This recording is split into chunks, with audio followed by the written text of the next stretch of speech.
El mensaje en esta noche se titula Zona de Peligro. Usted puede seguir el bosquejo que figura en la página 8, creo que es la página 8 del boletín. Los líderes de célula tienen el apunte preparado para poder guiar al grupo en esta semana. Se cuenta la historia de un granjero no muy inteligente que un día pensó que la avena... Se cuenta la historia de un granjero no muy inteligente que un día pensó que la avena que le estaba dando a la mula para alimentarla se estaba convirtiendo en algo muy caro. Así que pensó un plan para ahorrar gastos y comenzó a mezclar la avena con un poco de aserrín. Y fue aumentando el porcentaje de aserrín y disminuyendo la cantidad de avena de la ración de la mula. La mula no pareció notar el cambio. Así que el granjero pensó que había descubierto una gran idea, que funcionaba bien, y continuó disminuyendo la cantidad de avena en la mezcla. Hasta que un día, semanas después, terminó dando a la pobre bestia solo aserrín. La mula comió el aserrín y se cayó muerta. Me parece una historia tonta, pero sirve para ilustrar la realidad que viven muchos cristianos, que comienzan a deslizarse, a alejarse de Dios lentamente, con poco aserrín al principio, pero con el paso del tiempo esto los lleva a la muerte espiritual. Y en esta noche quiero hablar sobre este peligro que todos como cristianos enfrentamos. Porque sabemos que nuestra vida espiritual no puede sobrevivir con el aserrín que el mundo y la cultura que nos rodea nos da. Pero sí lo que pasa en nuestra mente es que pensamos que un pequeño porcentaje, una pequeña mezcla no viene tan mal. Y con el tiempo nuestra actitud hacia las cosas espirituales comienza a cambiar y lo que era una vida cristiana con futuro, con alegría, se convierte en una vida seca, de escasa o poca bendición. El proceso en general en la vida de los cristianos es muy sutil, es lento. Por supuesto hay gente que se ha portado bien durante mucho tiempo y de golpe comete un grave error y se cae al piso, se cae en un instante. Pero el problema, no estoy pensando en esa posibilidad, sino en la otra posibilidad, mucho más cercana a todos nosotros, de ir deslizándonos de tal manera que casi ni nos damos cuenta que la dieta que estamos teniendo espiritual está cada día más contaminada del aserrín de esta cultura y de este mundo. Y esto va produciendo algunas situaciones, algunos síntomas comienzan a verse, al principio muy poco evidentes para los demás, inclusive para nosotros mismos, pero que son una muestra de que en vez de estar en un camino, en un proceso de crecimiento, de gloria más gloria, estamos en un proceso de decaimiento espiritual. Y esto se ve en tres pérdidas. La primera es la pérdida del amor a Dios, la segunda es la pérdida del temor a Dios y la tercera es la pérdida de la fe en Dios. Así que miremos la primera, la pérdida del amor por Dios. Hay una iglesia en el Nuevo Testamento muy privilegiada, es la iglesia de la ciudad de Éfeso. Pablo estuvo varios años pastoreando esta iglesia y cuando les tuvo que escribir una carta, él quería contagiar a los creyentes de esta ciudad con el conocimiento del profundo amor de Dios. Por eso en su oración en el capítulo 3, en el versículo 17, dice: para que habite Cristo por la fe en vuestros corazones, a fin de que, arraigados y cimentados en amor, seáis plenamente capaces de comprender con todos los santos cuál sea la anchura, la longitud, la profundidad y la altura, y de conocer el amor de Dios que excede a todo conocimiento, para que seáis llenos de toda la plenitud de Dios. Pablo deseaba que los creyentes de Éfeso conocieran el amor de Dios y experimentaran ellos el amor de Dios y a Dios, porque tiene en mente algo que luego les dice en el capítulo 6, en el versículo 24, dice: quiero que ustedes sean como los que aman a nuestro Señor Jesucristo con amor inalterable. Lamentablemente, no muchos años después, esta iglesia recibió otra carta, pero ya no del apóstol Pablo, sino que recibió una carta que el mismo Señor Jesús le dictó a Juan, el evangelista, en su visión allí en el último libro de la Biblia, el Apocalipsis. Y hablándole a esta iglesia privilegiada que había tenido al apóstol como pastor, luego ante algunas circunstancias Pablo había tenido que enviar a su discípulo más amado, que era Timoteo, a Éfeso para que ordenara la situación allí.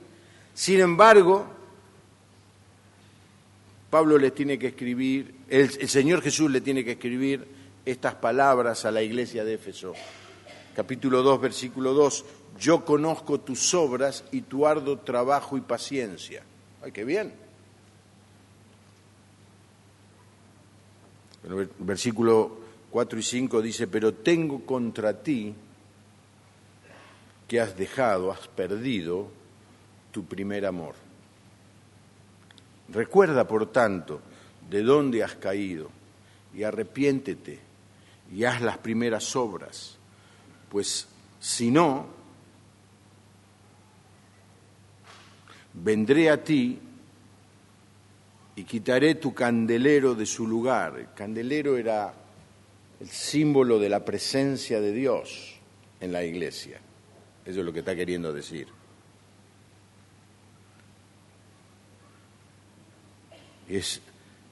Podemos tomarlo el símbolo de la presencia de Dios en nuestra vida.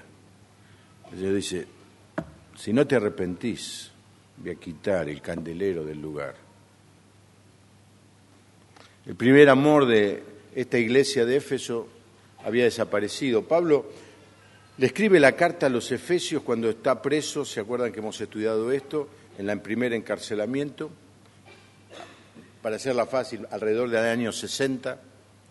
Cuando Juan, el evangelista, le escribe esta carta, o recibe el dictado de esta carta del Señor, posiblemente sea el año 90, 95 del primer siglo, 30 años pasaron, y la iglesia estaba sucumbiendo, había comenzado a perder el amor al Señor. No es que no seguía trabajando, seguía trabajando, dice, arduamente y con mucha paciencia.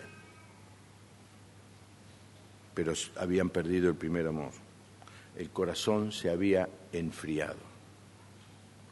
Así que, ¿cuáles son las señales que nos muestran los síntomas que podemos ver en nuestra vida de que nuestro primer amor se está apagando?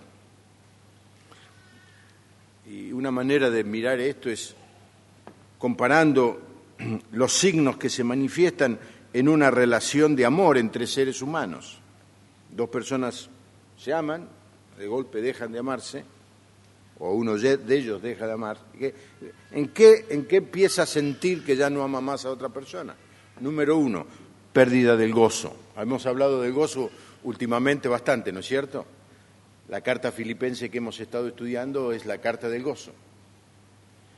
Y una característica de un cristiano que empieza a sentir su corazón no tan caliente por las cosas de Dios, su amor a Dios puesto en duda, en juego, es que pierde el gozo.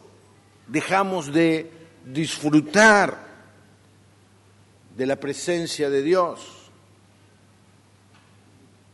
No nos llena estar cerca del Señor. Cuando el rey David experimentó la exhortación por el pecado que había cometido, en el Salmo 51 dice: Señor, restáurame el gozo de mi salvación.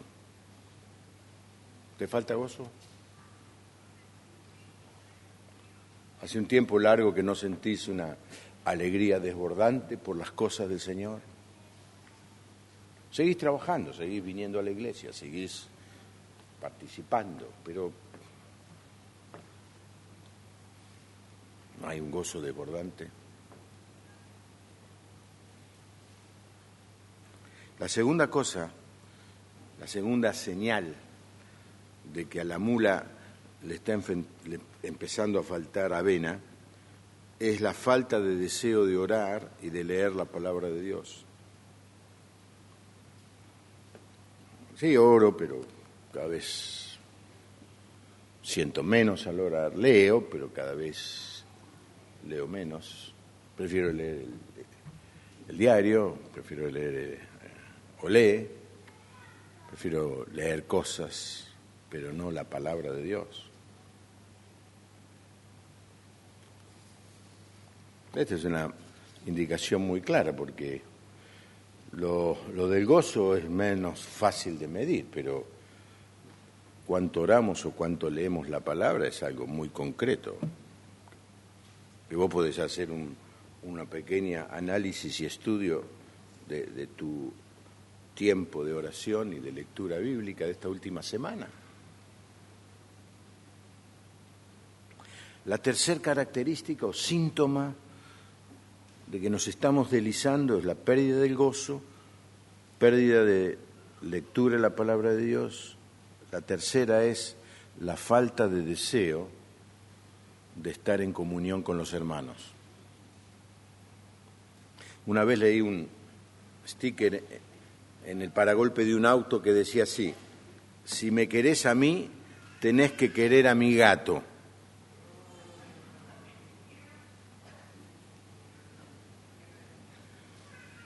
Yo quiero decirle que mi señora tiene un gato.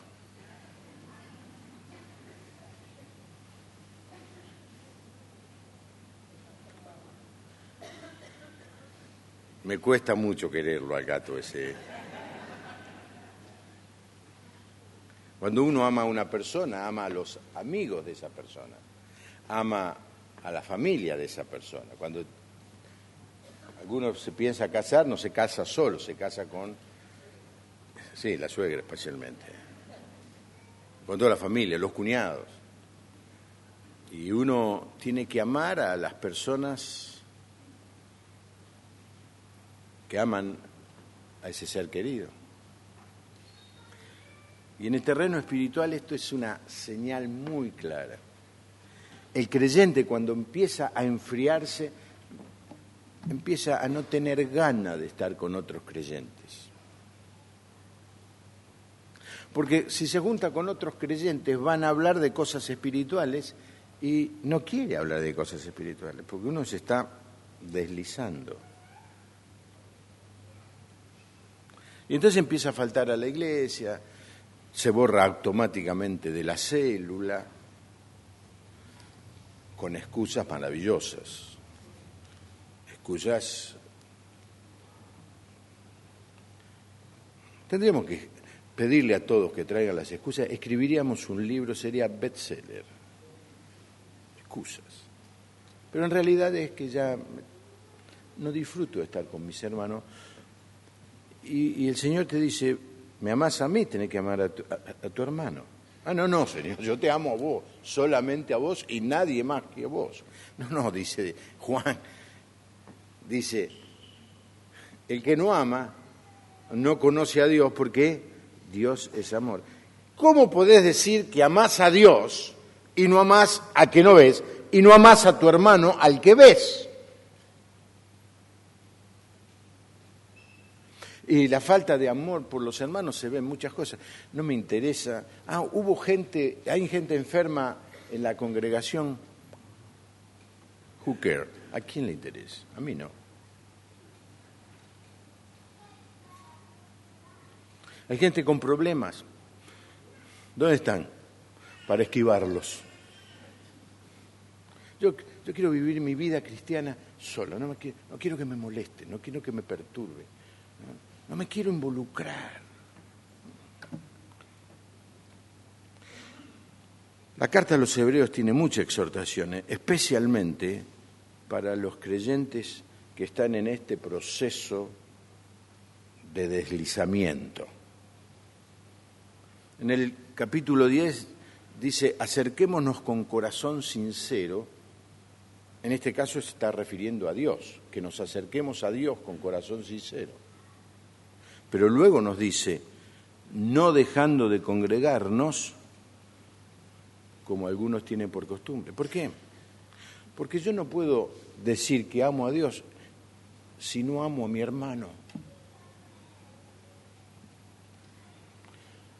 Ahora, alguna vez un hermano viene y me dice, es que los hermanos son insoportables. La verdad que quien me lo decía era insoportable. No se olviden que cuando Juan me habla de Pedro, yo sé más de Juan que de Pedro. La primera frase que me enseñaron cuando estudié aconsejamiento. Cuando Juan te habla de Pedro, vos sabés más de Juan que de Pedro. Los demás son, y lo que vos decís estás contando quién sos. Por último, falta de gozo, falta de amor por la lectura y la oración, falta de amor por los hermanos, falta de ganas de estar en comunión, creciente interés en las cosas del mundo. Dice Mateo capítulo 6, versículo 21, donde estuviere vuestro tesoro, allí estará vuestro corazón. Porque hermanos, fuimos hechos para amar. Fuimos hechos para amar y siempre estamos amando. Y si no amamos a Dios, otros amores ocupan ese espacio. El tiempo que pasábamos con Dios, ahora lo dedicamos a otro propósito, a otro amor. Por eso es muy habitual que cuando un creyente se enfría, de golpe lo vemos involucrado en un montón de cosas del mundo.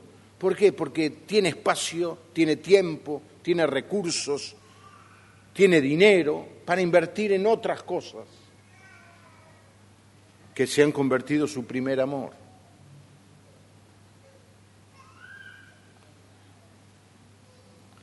Y encontramos hermanos tan atrapados por las cosas de este mundo, cosas lícitas, lindas,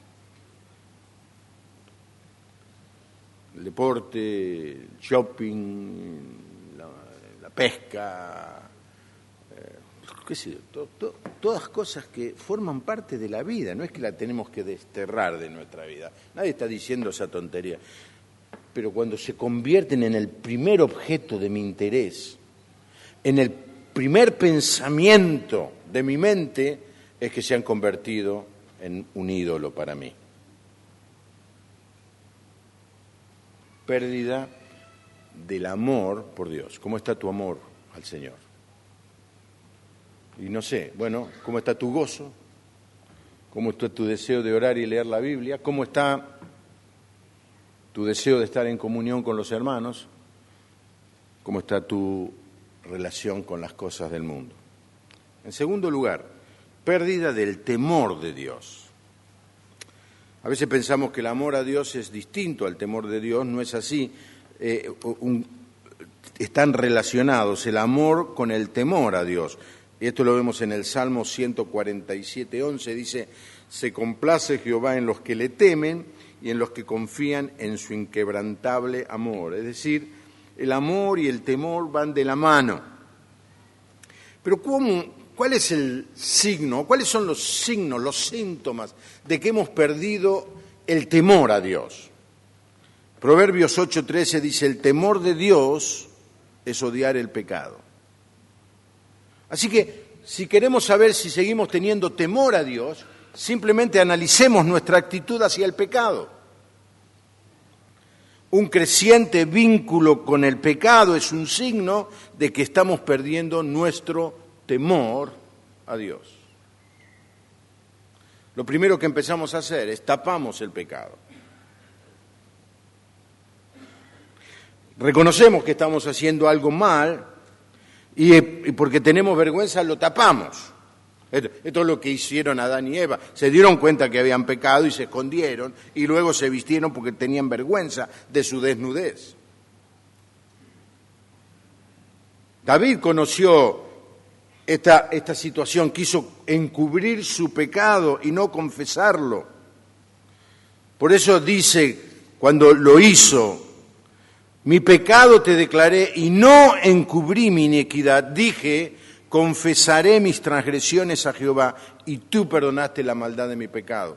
Es decir, aquí es la experiencia positiva del cristiano que se da cuenta que, bueno, él sabía del pecado, él no lo confesó espontáneamente. Vino el profeta Natán y le dijo: vos estás cometiendo pecado. Porque David hizo lo que hacemos todos nosotros, tapamos el pecado.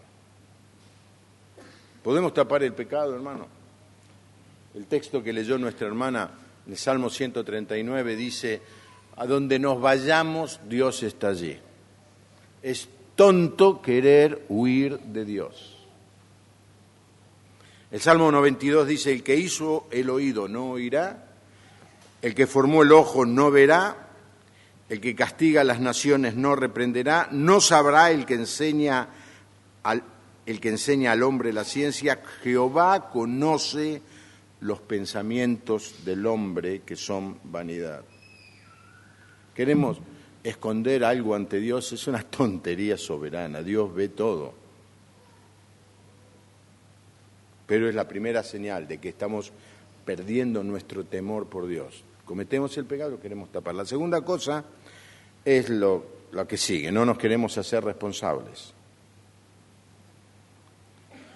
No nos queremos hacer cargo de la responsabilidad. Es lo que hizo Adán y Eva. ¿Qué hicieron Adán y Eva? Primera cosa, Adán le echó la culpa ¿a quién? A Eva. Eva le echó la culpa ¿a quién? A la serpiente. Y los dos le echaron la culpa ¿a quién? A Dios. Y el creyente, cuando pierde el temor a Dios, empieza a vivir una vida de pecado, lentamente, no estoy diciendo que de golpe, no, se empieza a caer, se empieza a coquetear con las cosas del mundo, los vicios, los malos hábitos, las malas costumbres, el mal vocabulario, se empieza a ser parte. Y están todas las excusas que podemos escuchar. No, yo no soy culpable. La culpa no la tengo yo. La culpa la tiene la sociedad. La culpa la tienen mis padres. La culpa la tiene los astros, porque justo el día ese que yo nací, Júpiter no estaba bien alineado con Saturno.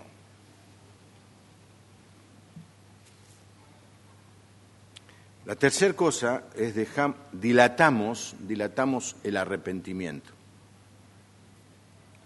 Cuando nos damos cuenta que no podemos seguir echándole la culpa a los demás, o a las circunstancias. Nuestro próximo paso es alejar el día del arrepentimiento. Conoce de Agustín de Hipona, el famoso San Agustín del siglo V, un elemento crucial, un personaje fundamental en el desarrollo de la teología cristiana. Pero su vida anterior a su conversión fue una vida muy promiscua. Era un tipo de una vida muy licenciosa. Y él dice que en esa época oraba así: Señor, dame autocontrol, pero no por ahora. Y como no tengo temor de Dios, no me quiero arrepentir. ¿Qué es arrepentir? Dejar el pecado que estoy haciendo, abandonar lo que estoy haciendo. Arrepentir no es decir, ay, lamento mucho. No, es un cambio de mente. Estoy yendo para allá, el arrepentimiento significa que voy a dar vuelta y voy a caminar para el otro lado. Eso es arrepentir. Y a veces el pecado nos gusta mucho. El pecado es muy dulce. El pecado es muy atractivo. El pecado es muy seductor. A veces queriendo hablar mal de lo que es el pecado, decía, es una porquería. No, vamos. ¿Hace falta que le explique que el pecado es muy atractivo? Parece que sí, le tengo que explicar porque acá son todos santos. Bájese la aureola un poquito.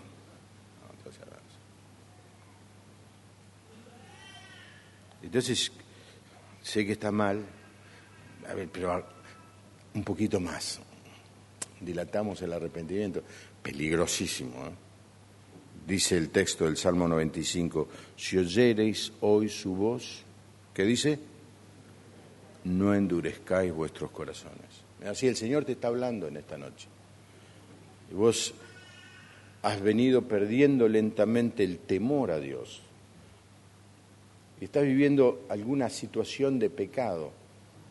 No endurezcas tu corazón. Endurecer el corazón es decir, bueno, ¿cuándo termine este sermón? Vamos a respirar hondo. Ya va a terminar, ya tiene que terminar. Ahora después empezamos a cantar, nos saludamos con los amigos, ya pasó.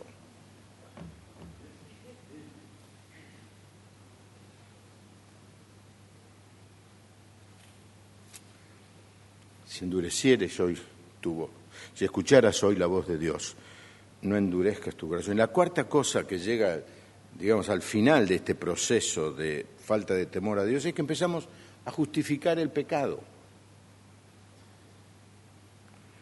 Al ir alejándonos y al no arrepentirnos, el corazón se va endureciendo y la conciencia se cauteriza.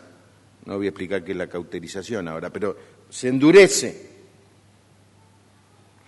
Ya me cuesta mucho recibir la palabra. No importa lo fuerte que sea el texto que estoy leyendo, ya no me hace nada. Veo que hay gente al lado mío que se pone a llorar con algo de la palabra de Dios. A mí no me pasa nada, pero porque ya tengo el corazón duro.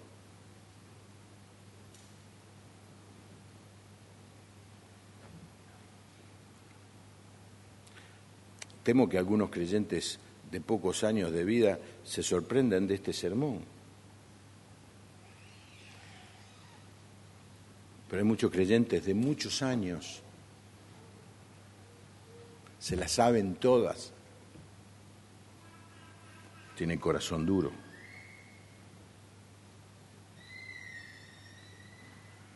Entonces, no solamente seguimos cayendo en el pecado, sino que empezamos a justificar el pecado. Bueno, pero no está mal. Está mal antes. Estaba mal, sí, pero ahora no. Fíjese, pastor, que las cosas cambian. Antes una palabra no se podía decir y ahora se dice.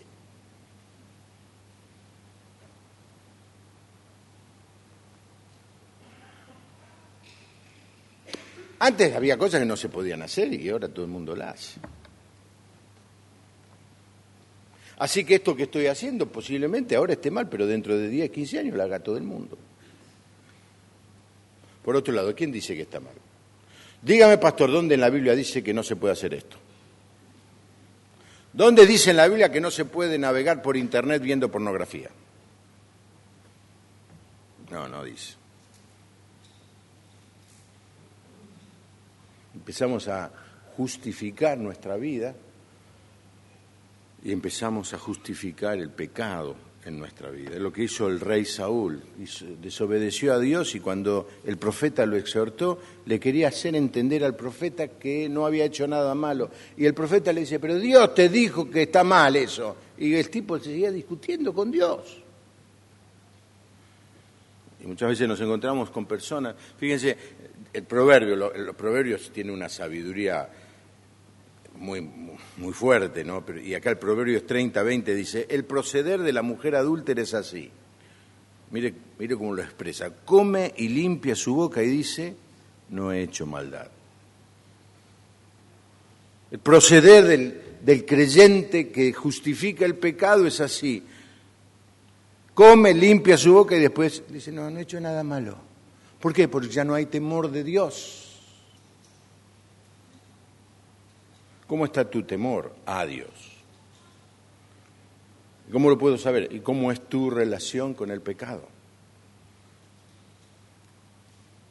¿Cómo estás manejando los vicios, los hábitos? ¿Cómo son tus relaciones? ¿Cómo es tu vocabulario? ¿Cómo estás usando tu tiempo?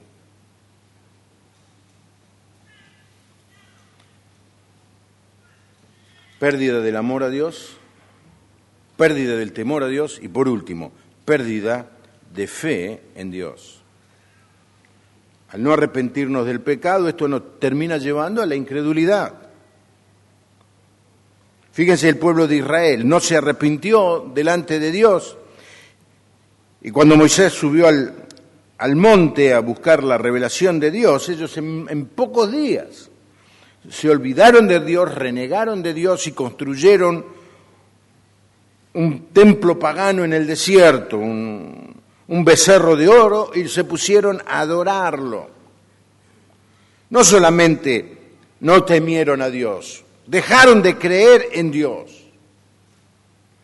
Yo conozco muchos creyentes que han seguido el mismo camino y comenzaron perdiendo el amor, luego perdieron el temor y luego perdieron la fe en Dios. Y no creen en nada y no pueden creer. ¿Y por qué? ¿Por qué la pérdida de la fe sigue a la pérdida del amor y a la pérdida del temor?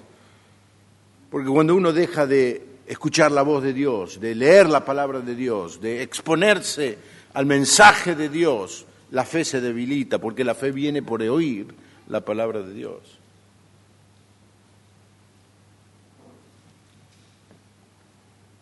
Por otro lado, cuando queremos justificar el pecado, tenemos que negar la palabra de Dios.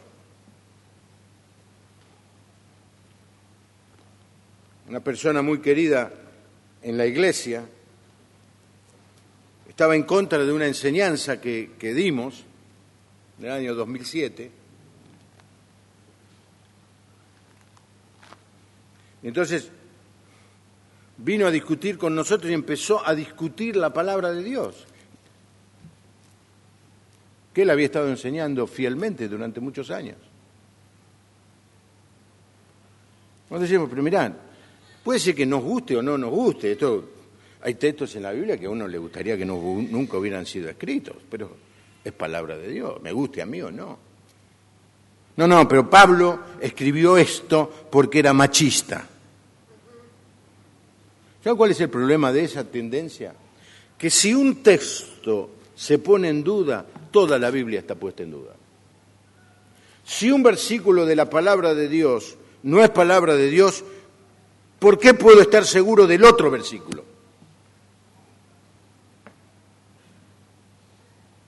El creyente que entra en esta justificación del pecado tiene que negar la verdad de la palabra de Dios, porque es la que le dice que mal está. Esta es la gran acusación o el gran ataque del diablo a Adán y a Eva. Se acercó a ellos y les dice, ¿así que Dios les ha dicho? La primera cosa que Satanás trató de hacer es poner en duda la palabra de Dios. Y esto es lo que vos vas a ver. Más y más vamos a ser confrontados en el futuro cercano con ataques a la palabra de Dios.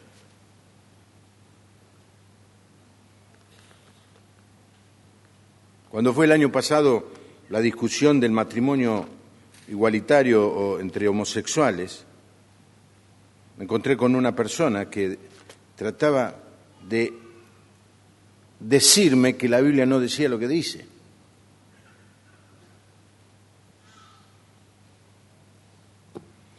No es cuestión si me gusta a mí, si estoy de acuerdo o no. La palabra de Dios es clarísima en ese punto. Cuando el creyente empieza a poner en duda la palabra de Dios, empieza a poner en duda su fe en Dios. Y conozco creyentes que se han ido de la iglesia buscando religiones más abiertas, más permisivas. Gracias.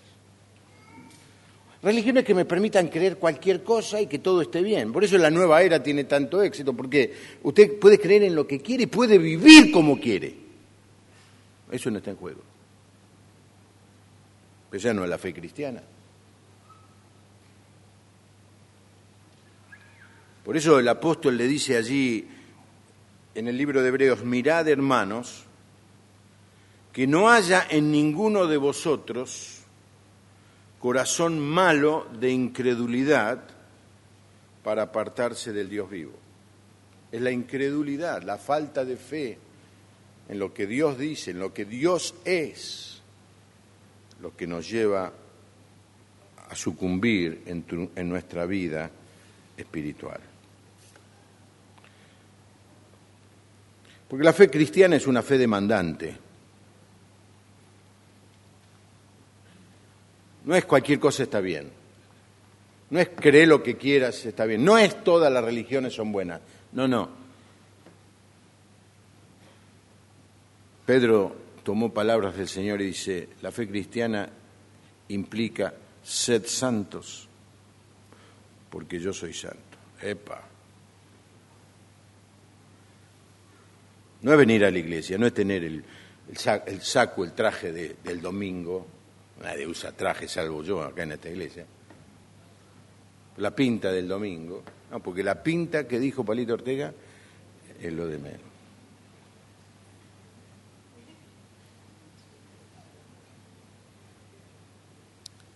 Por último,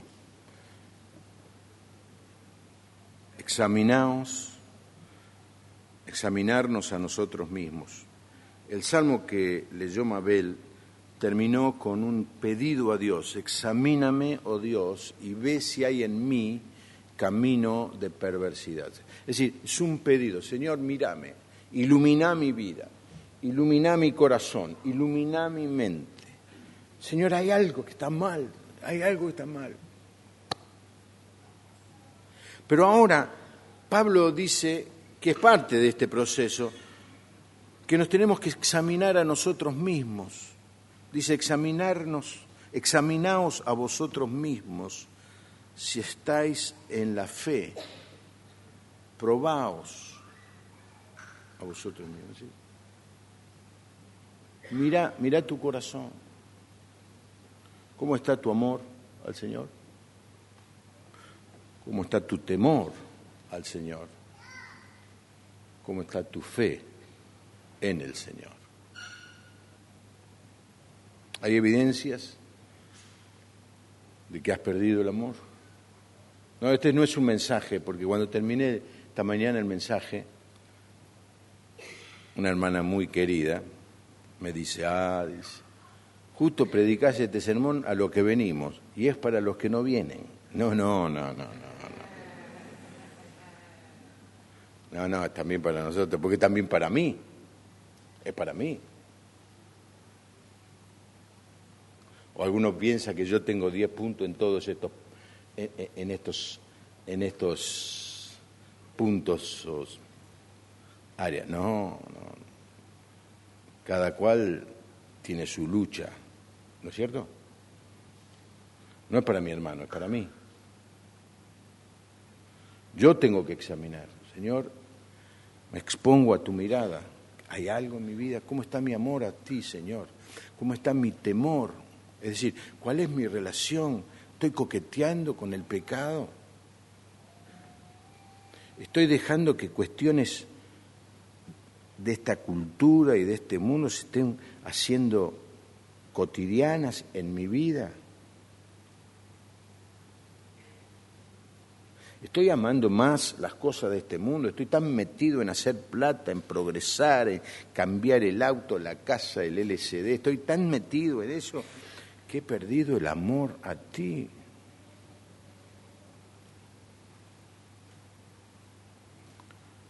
Y justamente este es un buen momento para hacer este autoexamen, porque vamos a tomar ahora la cena del Señor.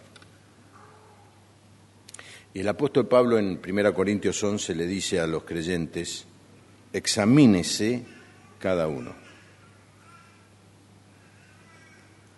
Examinarse es mirarse hacia adentro, es pensar, hacerse preguntas. No hace falta que confiese nada a nadie. No vamos a hacer, pasen acá todos los que están en alguna deuda, porque tendríamos que pasar todos aquí. ¿Cierto? Es para que vos en esta noche tomes la decisión de, Señor, voy a parar de comer aserrín.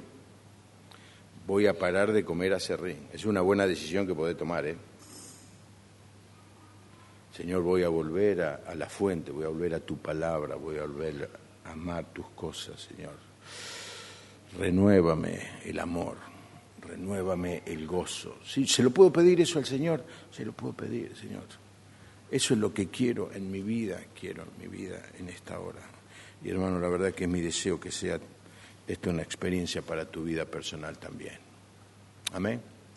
Inclinamos nuestro rostro y oramos al Señor. No pensés en qué bien este mensaje le vendría a fulano. No pensés eso.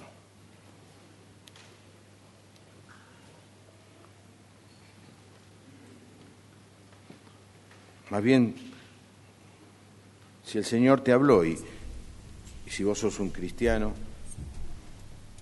vos sabés cuando Dios te habla, el Señor te ha dicho algo en esta noche, tómate un minuto en silencio, total silencio. ¿Cómo está tu amor a Dios? ¿Cómo está tu temor a Dios? ¿Cómo está tu fe en Dios? Si te das cuenta que te estás deslizando, es un buen momento para que pares de deslizarte y le digas, Señor, vuelvo a casa. Como el hijo pródigo, pará, no sigas cayéndote en el pozo. Pará, volvé. Y lo que podemos estar seguros, si vos sabés, no hace falta contarte la historia, pero que al volver el hijo pródigo no encontró un padre que lo iba a reprochar o que lo iba a castigar, o un padre que le iba a hacer mostrar el fracaso y el error y le iba a decir, yo te dije, viste lo que pasó. No, ¿qué hizo el padre? Lo abrazó, lo recibió con un abrazo. Y el abrazo de Dios, el Padre, está aquí, dispuesto para todo aquel que en esta noche reconoce que se ha deslizado un poquito o mucho, no importa cuánto, pero que en esta noche tome la decisión de volver